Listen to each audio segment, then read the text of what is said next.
आज मेरे हाथ में है मेरी होम बेकरी की बनी हुई सावरडो ब्रेड का लोफ। और ये जो ब्रेड है मैंने बिना कोल्ड फर्मेंटेशन के बनाई है। आज मैं कोई रेसिपी नहीं दिखा रही हूँ क्योंकि सावरडो ब्रेड सीखने से पहले आपको बहुत सारे कॉन्सेप्ट्स जो हैं क्लियर करना बहुत ज़रूरी है।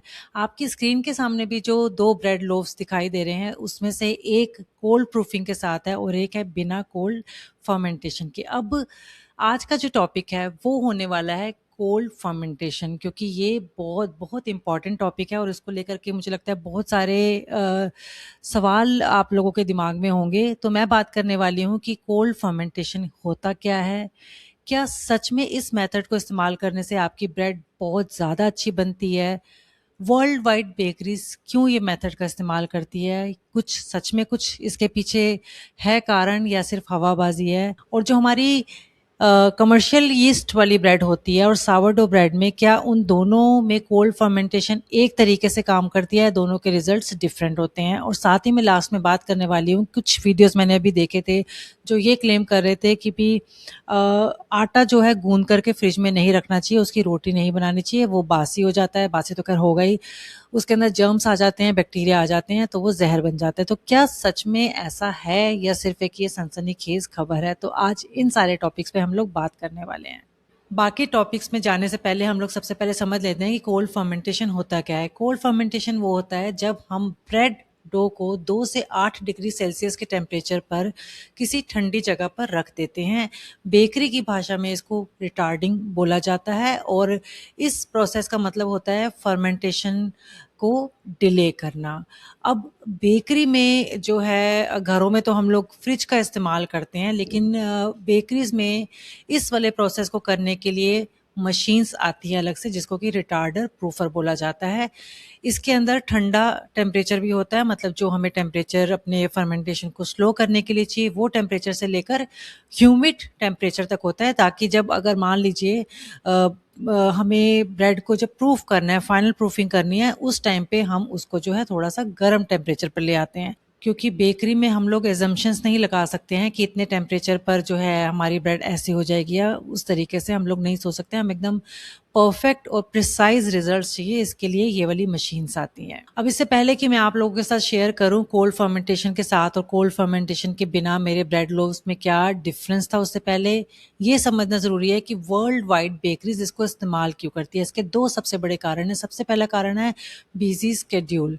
अब बेकरीज में ब्रेड्स जो है, जो बेकरी से ब्रेड्स के लिए है, उसमें जो है दिन रात कस्टमर्स आ रहे हैं, तो उनको थोड़ा सा ब्रेक चाहिए होता है कि भी हम लोग जो है खास करके सावरडो ब्रेड को जो है 24 से 48 घंटे लगते हैं, तो उसको बेक शेप दे करके जो है शाम तक उसको तैयार कर दिया जाता है, और शेप देने के बाद उसको जो है इस प्रूफर के अंदर रखा जाता है। कम टेम्परेचर पर वो डिपेंड करता है कि क्या रेसिपी है और किस टेम्परेचर पे वो करना चाहते हैं, और फिर उसके बाद उसको रात भर रखा जाता है, और अगले दिन जब बेकरी खुलती है आने के टाइम पे उसको प्रूफर का जो टेम्परेचर है बढ़ा दिया जाता है, ताकि जो ब्रेड हमारी फाइनल प्रूफ होनी थी वो हो जाए, और उसके बाद उसको फ्रेश बेक किया जाता है ताकि कस्टमर्स जब आएँ तो उनको फ्रेशली बेक्ड ब्रेड्स मिल सके। अब वो सावरडो ब्रेड भी हो सकती है, वो यीस्ट वाली भी ब्रेड्स हो सकती हैं। किसी भी तरीके की ब्रेड में ये वाला जो स्टेप है कोल्ड फर्मेंटेशन बहुत ज़्यादा हेल्पफुल होता है टाइम मैनेज करने के लिए। दूसरा सबसे बड़ा कारण है कि कोल्ड फर्मेंटेशन की वजह से जो हमारा ब्रेड का टेस्ट है वो बहुत कॉम्प्लेक्स, और जो उसका क्रस्ट है वो बहुत अच्छा बन के आता है। अब कोल्ड फर्मेंटेशन यहाँ पे सावरडो ब्रेड में और जो यीस्ट वाली ब्रेड है उस पर बिल्कुल अलग तरीके से काम करती है। सबसे पहले मैं बात करती हूँ सावरडो ब्रेड के लिए। सावरडो ब्रेड में हम लोग, जैसा कि आप लोग जानते ही होंगे, कि हम लोग ऊपर से ईस्ट नहीं डालते हैं। इसके अंदर पहले से ही वाइल्ड ईस्ट और जो लैक्टिक एसिड बैक्टीरिया जो हमारी कांची दही जैसे प्रोबायोटिक चीज़ों में होती है, वही बैक्टीरिया इस सावरडो ब्रेड के अंदर भी होते हैं। ये जो है डिफरेंटली काम करते हैं वार्म टेम्परेचर पर और कोल्ड टेम्परेचर पर। जितना हम इसको सावरडो ब्रेड को ठंडी जगह पर फर्मेंटेशन को स्लो करेंगे, उतना ही इसका जो फ्लेवर है वो खट्टा और एकदम विनेगर जैसा एकदम शार्प फ्लेवर बनेगा। और जितना हम इसको जो है सावरडो ब्रेड को रूम टेम्परेचर पर फर्मेंट करते हैं, उतना ही उसका जो फ्लेवर है वो माइल्ड खट्टा होगा और साथ ही में जो है दही जैसा कुछ खटास होगी। बहुत ज़्यादा शार्प आपको सावरनेस इसमें देखने को नहीं मिलेगी। वार्म फर्मेंटेशन में, कोल्ड फर्मेंटेशन में जैसे कि मैंने बताया कि एकदम विनेगर जैसा सावरनेस इसके अंदर आएगी।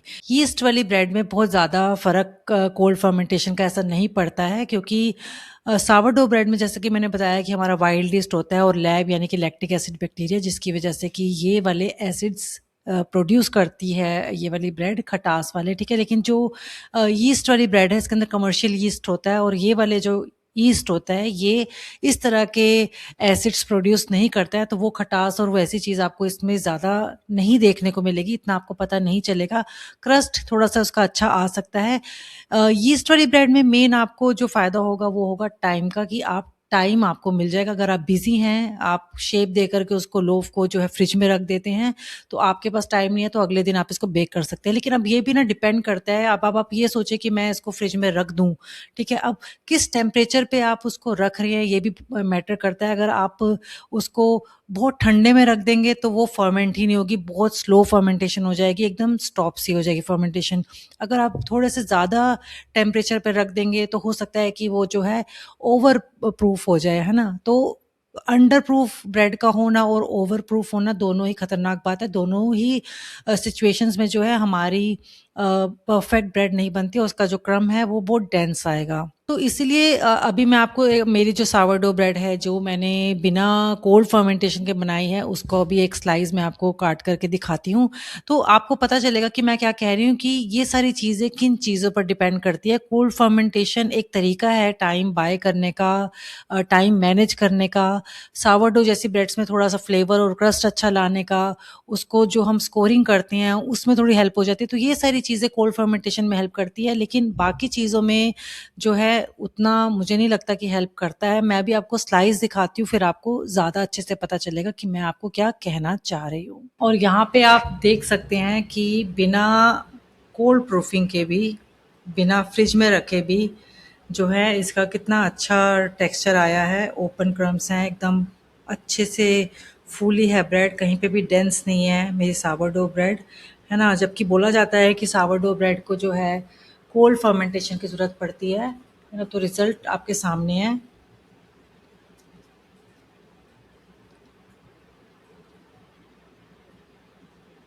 तो कोल्ड फर्मेंटेशन जैसा कि मैंने बताया कि अभी लास्ट में आपको पता चलेगा कि कोल्ड फर्मेंटेशन का फ़ायदा क्या है। अगर आप होल ग्रेन्स फ्लावर यूज़ कर रहे हैं, ठीक है, तब इसका फ़ायदा और ज़्यादा हो जाता है।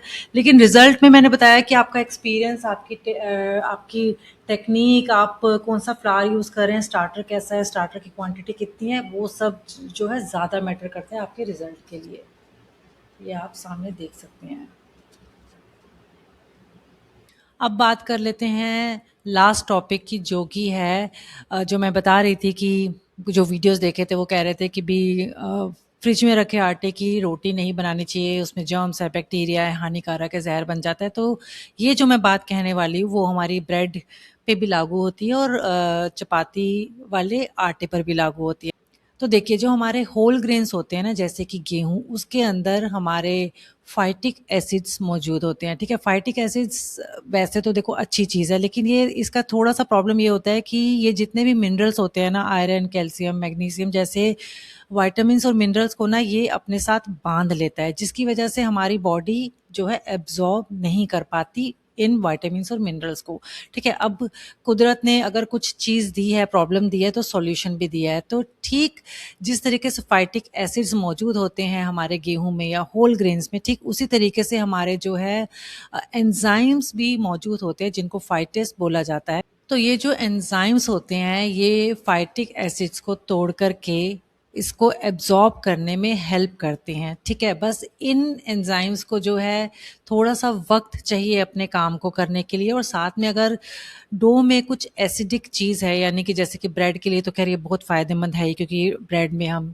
कभी यीस्ट डाल रहे हैं या सावरडो स्टार्टर डाल रहे हैं, और अगर मान लीजिए आपके चपाती वाले आटे में भी किसी ने दही डाली है या कोई ऐसी एसिडिक चीज़ डाली है, तो उस इन 2 चीज़ों की मौजूदगी में वो जो एंजाइम्स हैं बहुत अच्छे से काम करते हैं, और इस वजह से जो हमारे विटामिन्स और मिनरल्स हमारी बॉडी को नहीं मिल पाते हैं, वो हेल्प करते हैं जो है इन विटामिन्स और मिनरल्स को एब्जॉर्ब करने में। तो ठीक इसके ऑपोजिट है फ्रिज में रखा आटा, मान लीजिए अगर आपने उसके अंदर कोई एसिडिक चीज़ नहीं डाली है, कोई बात नहीं, लेकिन आप अगर उसको फ्रिज में रखते हैं तो वो बहुत ज़्यादा नहीं तो थोड़ा बहुत तो फ़ायदा आपको करेगा ही करेगा। लेकिन ब्रेड वाले जो स्टेप प्रोसीजर है उसके अंदर तो फाइटिक एसिड्स अच्छे से काम कर ही रहे हैं, क्योंकि उसके अंदर हमें वक्त भी लगता है। कभी-कभी 12 घंटे हम डो को फ्रिज के अंदर रखते हैं, कभी 24 घंटे रखते हैं, कभी 48 घंटे भी रखते हैं टेम्परेचर कम करके, है ना? और साथ में उसके अंदर जो है एसिडिक चीज़ भी डाली जाती है, तो जिस वजह से फाइटिक एसिड्स जो है अपना ये जो एंजाइम्स है वो अपना अच्छे से काम करते हैं। तो प्लीज़ मैं हमेशा यही बोलती हूँ कि कोई भी आप इन्फॉर्मेशन सुनिए, चाहे मेरी भी हो या किसी की भी है, तो उस पे एक बारी विचार विमर्श ज़रूर कीजिए, फिर उसको लागू कीजिए। तो उम्मीद करती हूँ कि आपको आज का वीडियो पसंद आया होगा और आपको कोल्ड फर्मेंटेशन अच्छे से समझ में आई होगी कि बेकरीज़ में क्यों इस्तेमाल करता है, होता क्या है, कोई जादू नहीं है। कोल्ड फर्मेंटेशन से ज़्यादा आपको अपना एक्सपीरियंस और अपना जो कॉन्सेप्ट्स हैं वो ज़्यादा समझने की ज़रूरत है, बजाय इन सब चीज़ों को जो है इन पर डिपेंड रहने के। तो ये जो टॉपिक मैंने लिया था, ये मेरे सब्सक्राइबर ने मुझे बोला था कि आप इस टॉपिक पर वीडियो बनाइए। अगर आप चाहते हैं कि मैं आपके कहे किसी टॉपिक पर वीडियो बनाऊँ, तो प्लीज़ मुझे कमेंट सेक्शन में ज़रूर बताइएगा। अगर वीडियो अच्छा लगा हो तो लाइक, शेयर, कमेंट और सब्सक्राइब करना बिल्कुल मत भूलिएगा, क्योंकि मैं ऐसे ही ऑथेंटिक नॉलेज, ऑथेंटिक रेसिपीज़ आपके सामने लाती रहती हूँ। Thank you so much. मिलेंगे अगले हफ्ते किसी नई वीडियो रिसर्च के साथ।